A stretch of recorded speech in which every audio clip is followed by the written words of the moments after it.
I'm live late night. Those of you who miss it, I understand. I know some of you all have work in the morning and things like that. Just something to listen to while you're on your break or when you're driving. Um, we're going to talk about near death experiences. We're going to talk about being ghosted as a chosen one.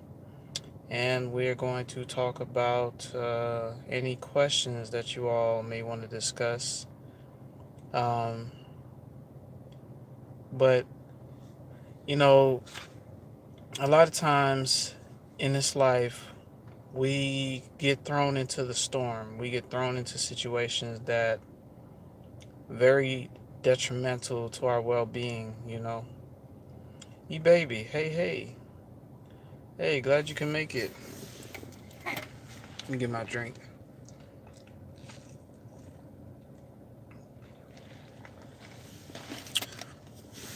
You know, as a young empath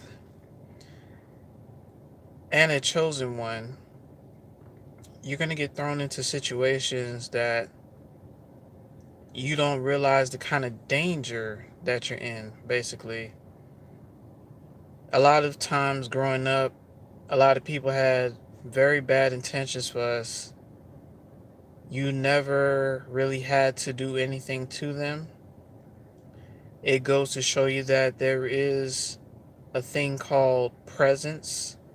Not everybody has the same kind of presence. There's evil presence and there's angelic presence. Empaths, chosen ones, give off angelic presence. And that angelic presence in dark places disturbs a lot of people's inner demons, a lot of people's inner insecurities, right? So, you know, but when you're young, you don't know, you're unsuspecting, so you get put in situations, and a lot of people will mislead you because of our naiveness, because we don't know any better, because we're trying to make something work that'll never work.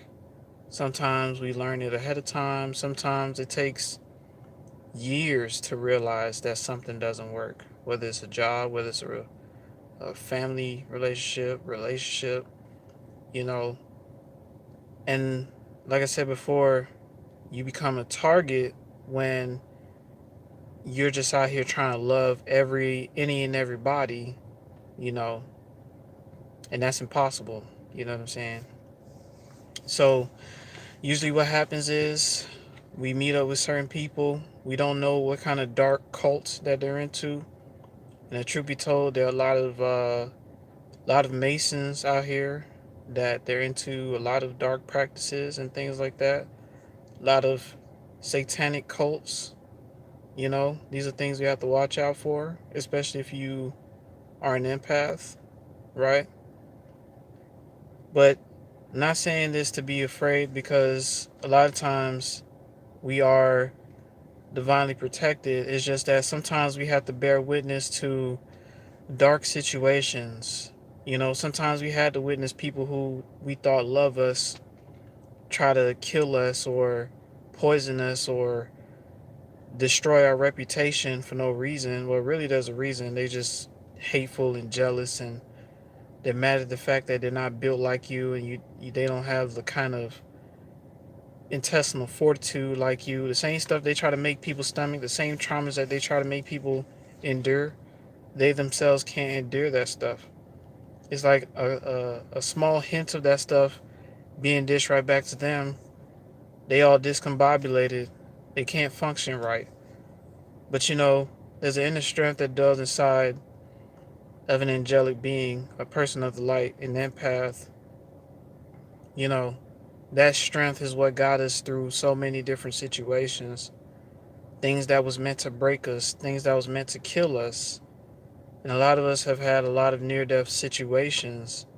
A lot of us have had a lot of near-death testimonies of things that they overcame. You know, the list can go on and on. Like baby says, it's definitely a learning process. That's why I try not to be so hard on myself. Yes, yes. And Sometimes it takes almost a lifetime to fully overcome the shit that people have done to us. Because it's hard to fathom. It's hard to fathom that there's people out there that'll really hate your guts so bad. Most times they don't even know you, and sometimes they do know you, and they still want to get you off the face of this earth.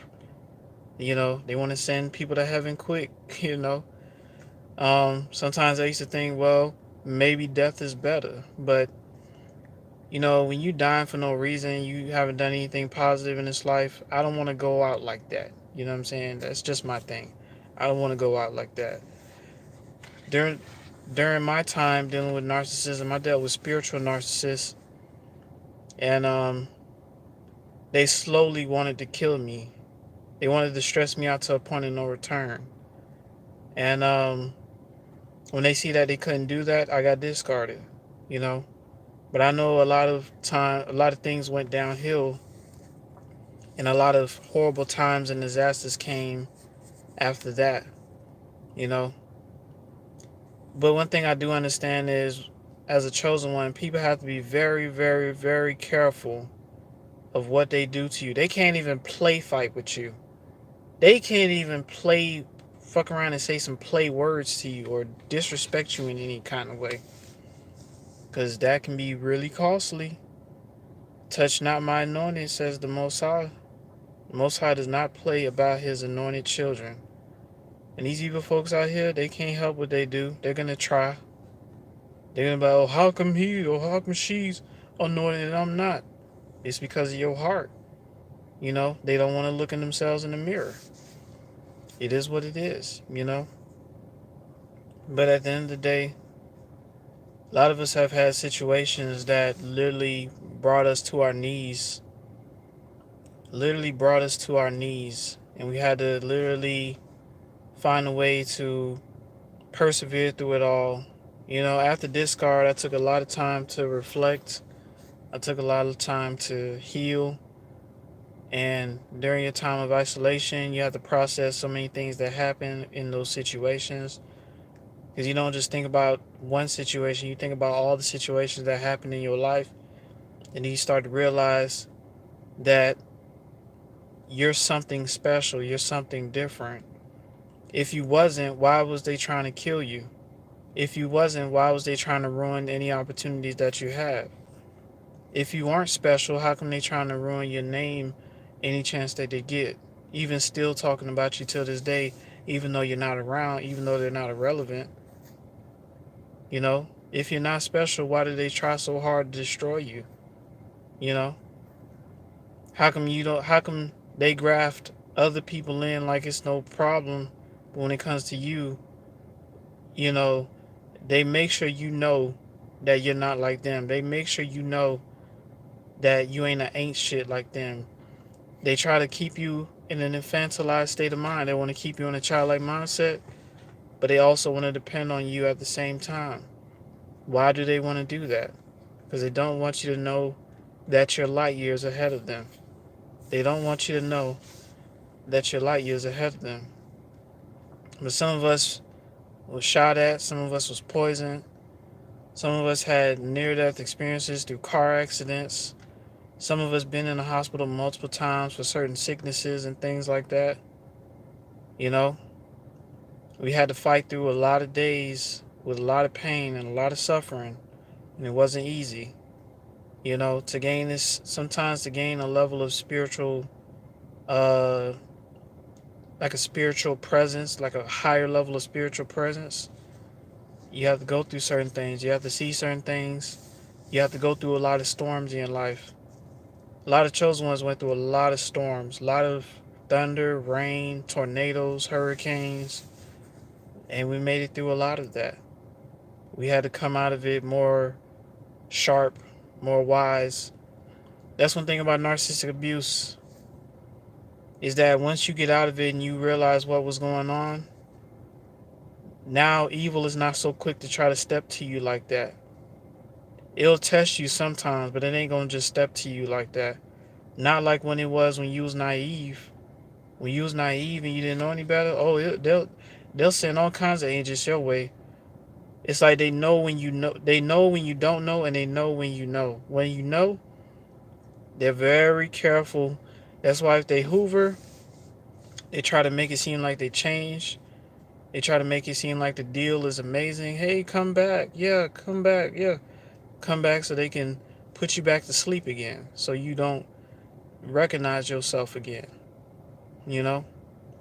But you have to realize that you'll never ever need those people. They're not even people, they're demons.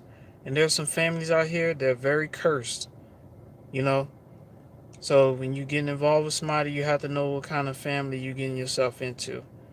Because a lot of times they be into some dark ass shit. Dark ass Masonic shit, you name it. They'll sacrifice you in a heartbeat. They don't give a damn. You know what I'm saying? You babe says exactly. That's why they gang up against empaths. They know empaths are spiritually different.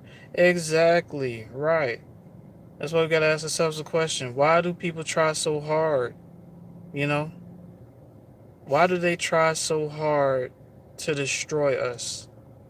Right? Why do they try so hard to smear our names? You done everything right. You done helped them out. You done gave them money. You done took their kids to school and all this other stuff. Babysitted their children. All kinds of stuff. But yet, they still will try to slander you in any kind of way. We gotta ask ourselves a question. Why is that? It ain't for no reason. It's something different about us. You know? Maybe they could have the same thing we have if they would just actually, you know, change their ways and have a loving heart and try to be a right person for once. Try to put out some positivity in this life. But they don't want to because it's not fun to them. It's fun to see people react out of anger and frustration. It's fun to see people try to fight for their love. It's fun to them. When it could all be so simple. Like Lauryn Hill said, it could all be so simple, right? But they don't want it to be simple. They want it to be chaotic. They want you to fight tooth and nail.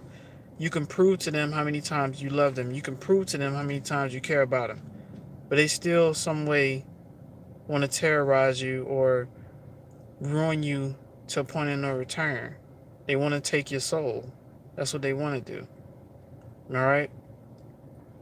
So, we persevere through so many storms. A lot of us have near-death experience and testimonies that of things that we've been through, man. Like, but we still here. We have a lot of wisdom to share, a lot of gifts to give.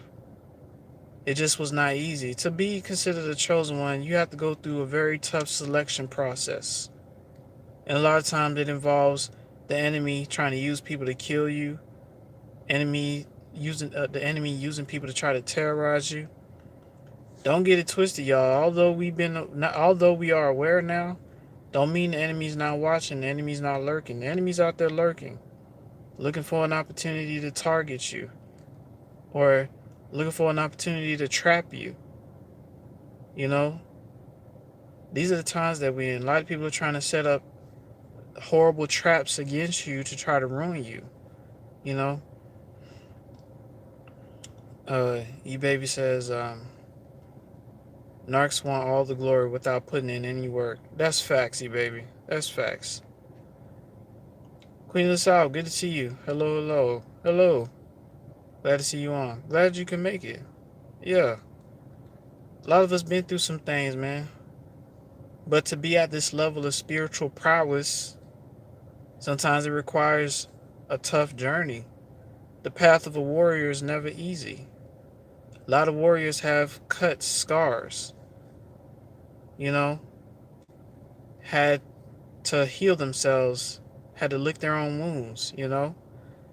But internally, we become more fortified, like a fortified fortress, like, and then intelligent wise and awareness wise, we see through the BS. We're not so quick to just jump into something without researching it, you know? So, you know, a lot of times when we have near death experience, believe it or not, so called the enemy or Satan or whatever that evil entity is, that was its attempt of trying to get you off of this planet. And it failed. Because there's a higher force that supersedes that force. and it tells us and guides us and leads us to our purpose every single day.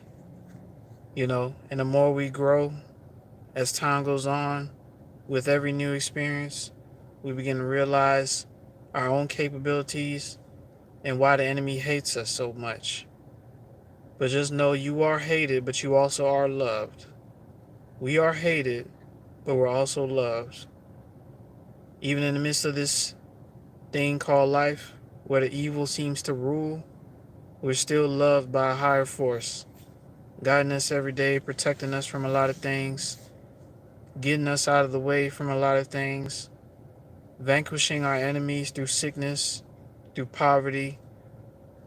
If they want to be for the streets, let them be for the streets. They want to be out there uh, raping and robbing, and they want to be devils. They want to kill, steal, and destroy. That's what they want to do. They want that on their resume in the book of life. That's what they want on their resume. That's what they want on their resume. But that's not what you want on your resume. And that's all I teach on this channel. That is all I teach on this channel. You know. So yes, we made it through a lot of near-death experiences. We're still here to tell our testimonies.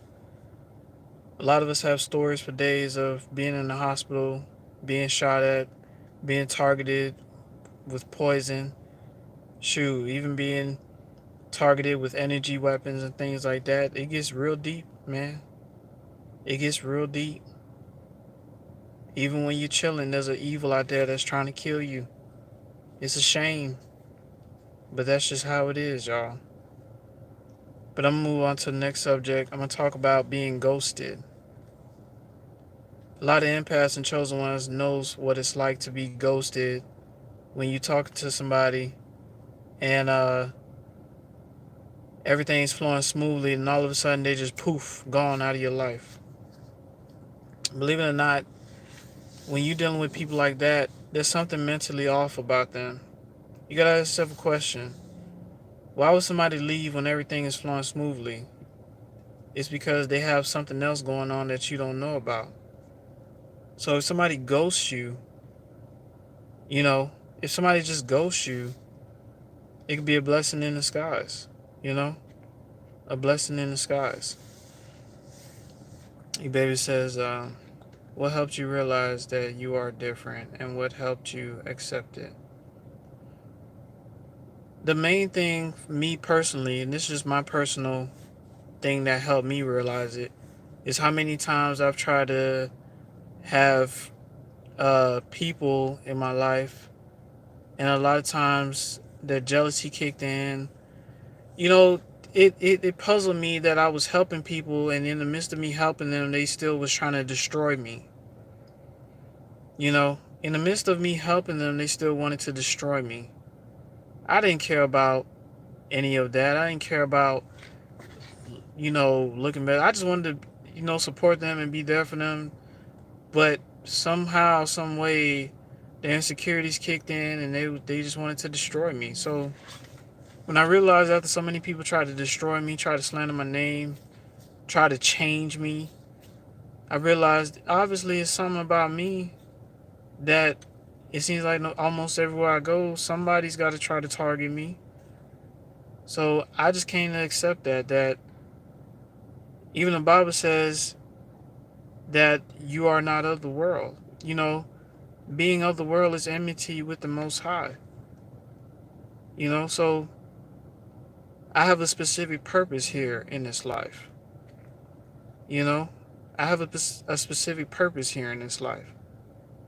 Obviously, I'm not of the world, because if I was of the world, I'd be real popular. I'd have all the fancy schmancy stuff. You know what I'm saying? But I'm not. I'd have a clique full of friends or a clique full of entourages, but I don't. You know? I'd have a job where I'm working in the office with a bunch of narcissists and they wouldn't be messing with me, but I don't. Every job I've had so far has been a war zone. Shoot, every job I've had so far has been a war zone. So That's what made me realize, and that's what made me accept it. You know, my time here on earth is only designed to be an earth angel, to help others heal, to share my experience. I know what it's like to go through that fire. If you're a chosen one and you're an empath, you've been through that fire. You've been through all kinds of fiery trials, and you know, it was not easy at all.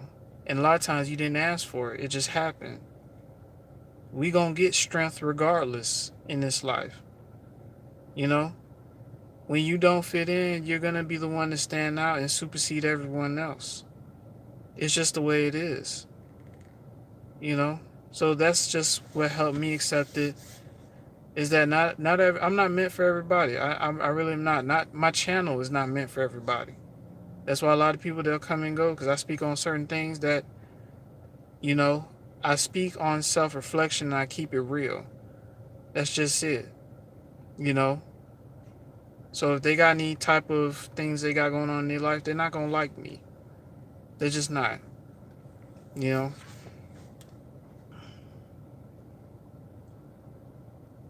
know? Queen of South said, same thing, brother. Right. With a covert narcissist, it gets real. Right. Right. Yeah, they'll try to destroy you. They will definitely try to destroy you. And like I said before, just to go back to the topic of ghosting, if somebody ghosts you, that's a blessing in disguise. I can't stand when people ghost you for 3, 4 weeks, then come back like, hey, yeah, my phone died. I forgot to pay my phone bill. Like, no. Go on somewhere with all that. You know what I'm saying? Or they only want to come back when some shit, like some karma didn't happen to them. Like some, like they done got their heart broken by somebody who they thought was really cool, but they ghosted you to go be with them though. And then they got their ass handed to them. Now they want to come back and complain to you. But they're still going to leave you anyways. Because something in them will never accept you. If somebody ghosts you, it's because it's something in them will never accept you. But what usually happens is later on down the line, when you bossed up and level up, you'll run into them again, probably out in public. And they going to have a heart full of regret. Why? Because they made a dumbass decision by just ghosting you. They didn't even get a chance to, they didn't even give you a chance. But you know, a lot of times they don't deserve a chance anyways, because a lot of times they don't even have anything going on in their life anyways. They trash like that. They got mental issues. And they don't want to try to work with you. They was just only trying to use you. You know what I'm saying? Let me get something to drink.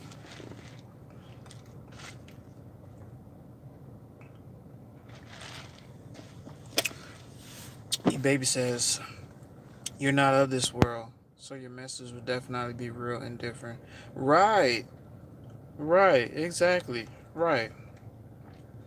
You know, I only come from a place of reality, you know, and I share my experiences and I try to teach people on this channel.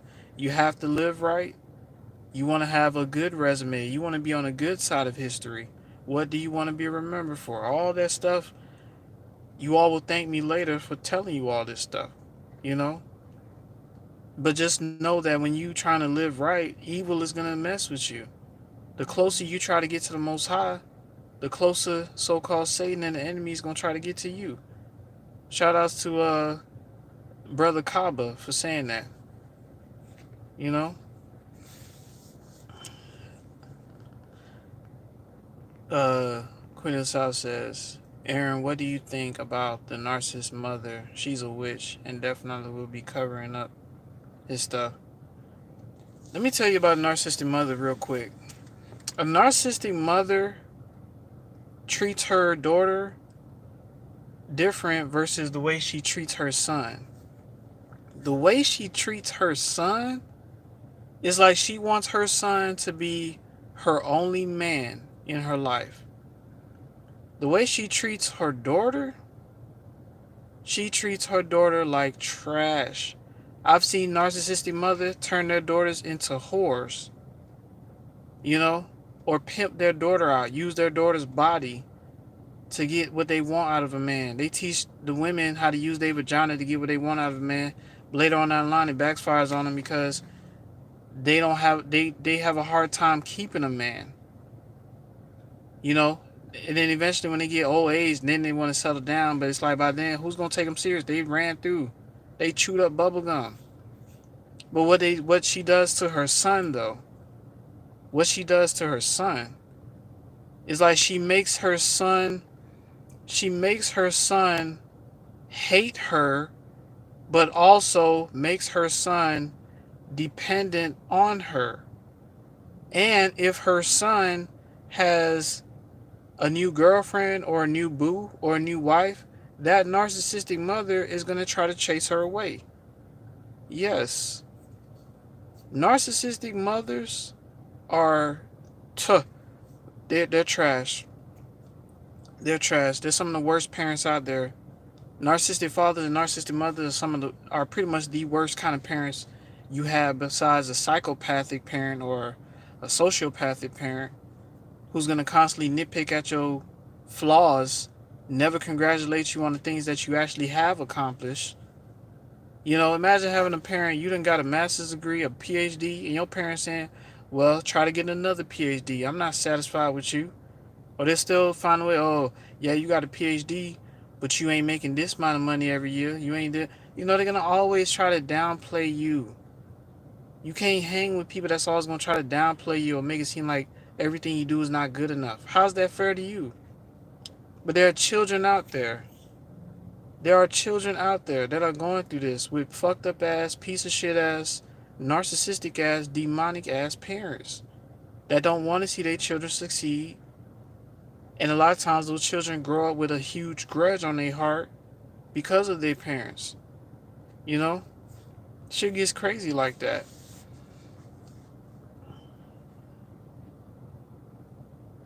E-Baby says, I've seen that as well. Yeah, right. Righty, baby. Queen of the South says, yes, remember the movie Cinderella? That mother is the right example. She was evil, mean, and cruel. Right.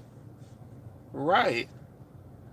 Yeah, they don't care. They'll turn their son into a misogynist, and they'll turn their son like into their son husband, pretty much, where the mother is jealous of any woman her son gets with. So she would try to ruin the relationship or get in the son's ear. Oh, I don't like this girl. I don't have a good feeling about this girl. Why are you with her, son? It's like the narcissistic mother wants to be the only woman that her son deals with. And sometimes it gets real deep to the point where they'll have sex with each other type deal. Turn her son into her sex slave. You know, you ain't got to go nowhere. You ain't got to mess with no other woman. I got it right here for you, son.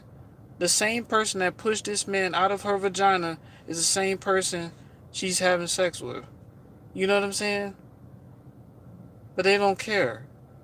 Because a lot of times the narcissistic mother, she has trouble with other men in her life. She doesn't really stay in a relationship. A lot of narcissistic mothers right now are single as hell. And the only type of man she has in her life is her son. And she'll try to keep her son around, living with her as long as she could. And anytime that son decides to get his own independent mind and try to move out, it's a problem. It's a major problem.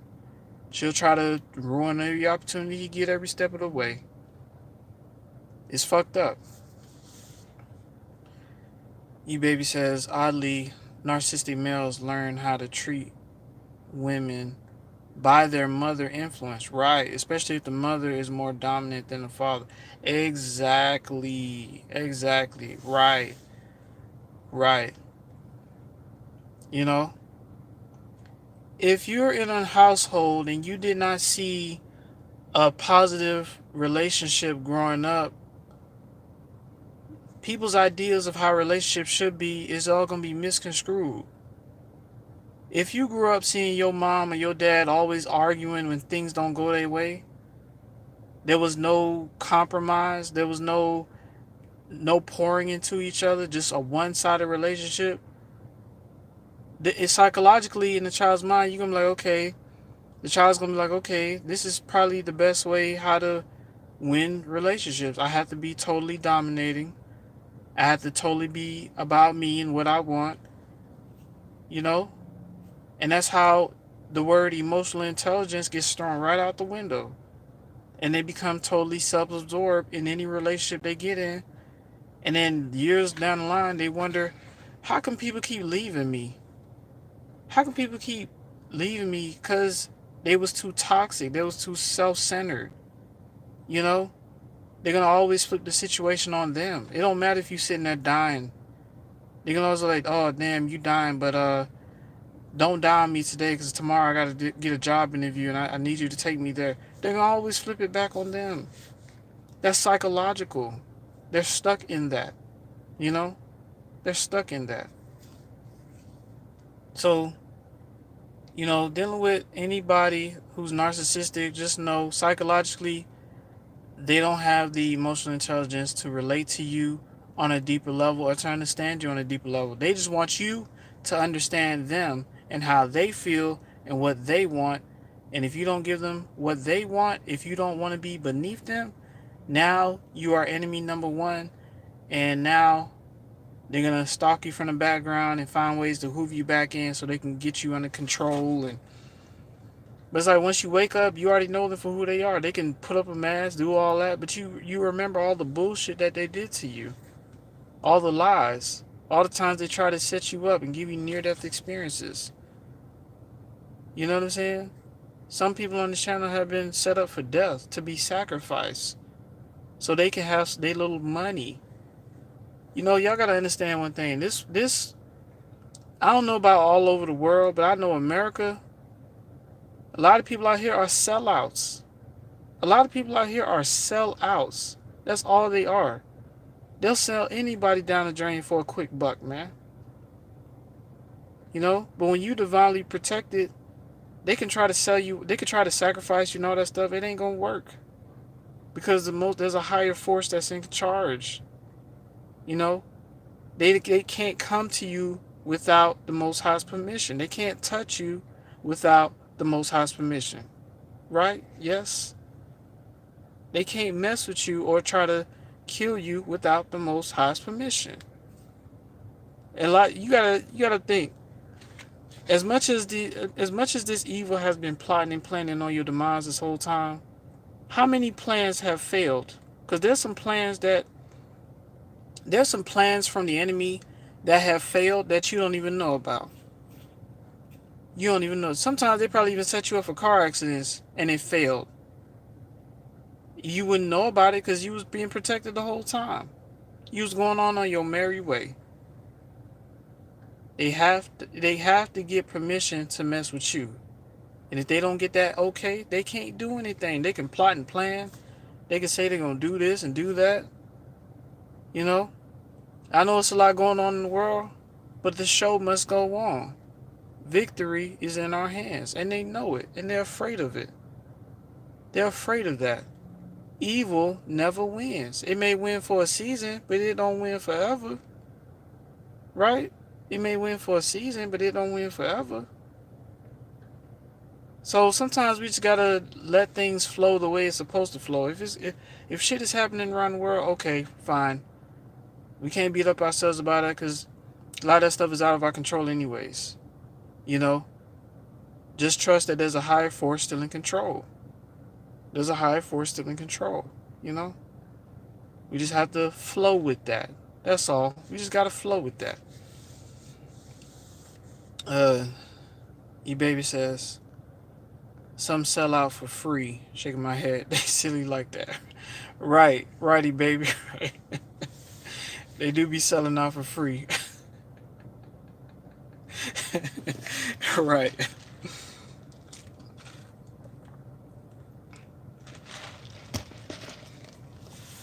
But yeah, y'all. But listen, y'all. If y'all don't have any more questions, I'm going to get off of here. I didn't want to make this too long. It's late night. E-Baby, thanks for coming through. Queen of the South, thanks for coming through. And everybody else who's watching, thank you all for coming through. I hope y'all enjoyed the message. I didn't want to make this too long. And if I don't see any of your comments, please forgive me for that. But y'all be safe this week. I know it's the holidays, and usually around this time, people be doing all kinds of crimes. So, be careful with that. People will be upset, oh, I don't have a Christmas. You ain't going to have a Christmas. They'll break in your car, all kinds of stuff. You know what I'm saying? So, Just be careful during this time of the year is all I'm saying. Because crime seems to be real high during this time of the year. But I love y'all. Y'all please be safe. And we'll chop it up again soon, y'all. Alright. Bye-bye now.